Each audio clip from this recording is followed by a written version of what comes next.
So it's Bungie's last jump, their final chance to create a lasting legacy with the franchise they created. Halo Reach's multiplayer beta will be made available on the 3rd of May, and we've come to central London to get our hands on it for the very first time. Halo has long offered one of the gaming world's most celebrated multiplayer experiences, generating one of its most loyal followings along the way. Online support for Halo 2 has finally come to an end, as will Bungie's connection with the brand after Reach, and I was eager to see how they plan to make their final mark. You picked a hell of a day to join up. As expected, the multiplayer experience has been significantly expanded for Reach, with the most immediately striking change coming in the form of loadouts. Before respawning, you get given the option to decide between 4 possible loadouts, each with their own special perk. One allows you to sprint, one grants you adaptive camouflage, another locks up your armor to grant you temporary invincibility, and last but by no means least, one gives you a dirty great jetpack.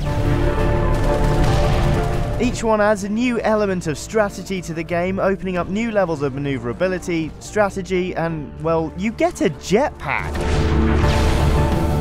Purists, of course, may worry about the impact of these innovations on the core experience, but they needn't fret.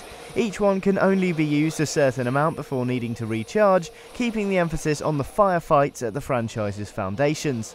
You also can't use them while holding a skull or flag, which keeps games like Oddball well balanced.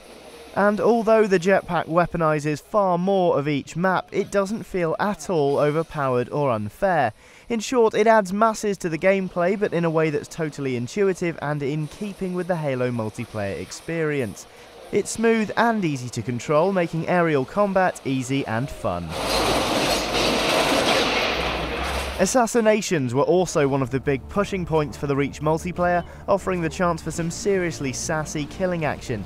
In our preview session, these felt like the most fledgling of the features, as they take quite a long time to perform, allowing others to prepare their assault on you once you're done. With these new features in place and explored, then we got to grips with the new game modes themselves.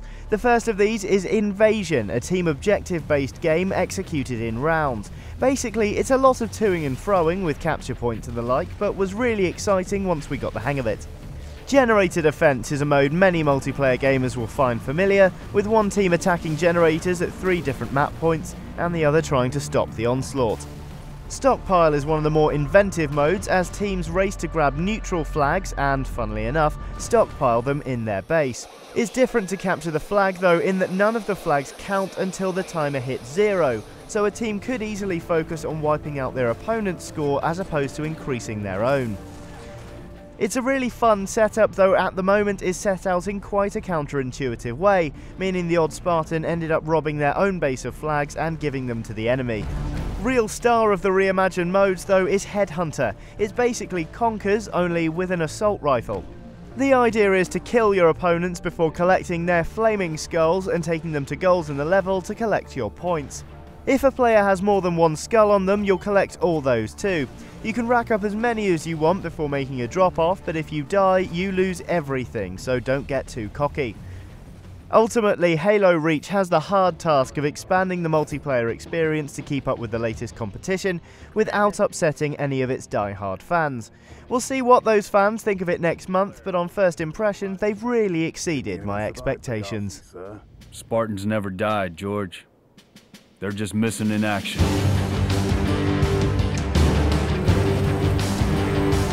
So I've just spent about an hour in the dark playing the Halo Reach multiplayer beta, and it's fantastic. The weapons are great, the modes are really refreshing, and I'm really excited to play the full product. So's Tony, aren't you, Tony?